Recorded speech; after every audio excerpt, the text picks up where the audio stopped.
US போனப்ப கன் range எல்லாம் போயிட்டு பார்த்து கொஞ்சம் நிறைய இந்த படம் எடுக்க போறங்கிறப்ப வேற ஒரு விஷயத்துக்காக போனோம், ஒரு கான்ஃபரன்ஸ்க்காக போனோம், சவுண்ட் கான்ஃபரன்ஸ்க்காக கத்துக்கிறதுக்கு நானும் ஜீவம் போனோம். சோ அந்த டைம்ல போய் இதெல்லாம் பண்ணி பார்த்துட்டு அங்க என்னென்ன இருக்கு, எப்படி ஹேண்டில் பண்றாங்க அதெல்லாம் காப்பி அடிச்சிட்டேன். அங்க சேஃப்டி விஷயங்கள்லாம் இருக்கு இல்லையா, அதெல்லாம் எடுத்துக்கிட்டேன். ஓகே இதெல்லாம் சேஃப்டி ப்ரிகாஷன். அப்புறம் இங்க வந்து பார்த்தா இது சினிமா, சோ இதுல அவ்வளவு பிரச்சனைகள் இல்லை, எல்லாம் பிளாங்க்ஸ் தான் சுடுவாங்க.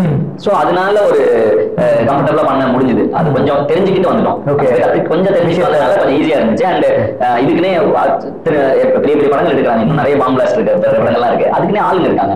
பயங்கர சேஃப்டி ப்ரிகாஷன்ஸோட தான் அதை பண்ண முடியும். அண்ட் இதுல பாத்துக்கிட்டா நிறைய பிளாஸ்ட் சீக்வன்ஸ், ஏகப்பட்ட பிளாஸ்ட் சீக்வன்ஸ். அதுவும் அந்த ட்ரைலர்ல ஒரு ஷாட் வரும், ஃபுல் கேம்பிங்ல வெடிப்போம், வெடிப்போம். சோ அதெல்லாம் வந்து அந்த சீக்வன்ஸ் எல்லாம் வந்து ப்ராப்பரா வந்து ரூட் மேப் வரைஞ்சு காலையிலேயே அது பாம் லே பண்றப்ப ஆரம்பிப்பாங்க, ரூட் மேப் வரைவாங்க. இதெல்லாம் சேஃப் ஜோன். சோ ஆர்டிஸ்ட் ஓடுறப்ப இதுக்குள்ள தான் ஓடணும். ஏன்னா உங்களை சுத்தி ஒரு 30-40 பாம் டம் டம் டம் டம் வெடிக்கும், அந்த ஏரியா ஃபுல்லா வெடிக்கும். சோ ஓடி போய் நீங்க பாம்புல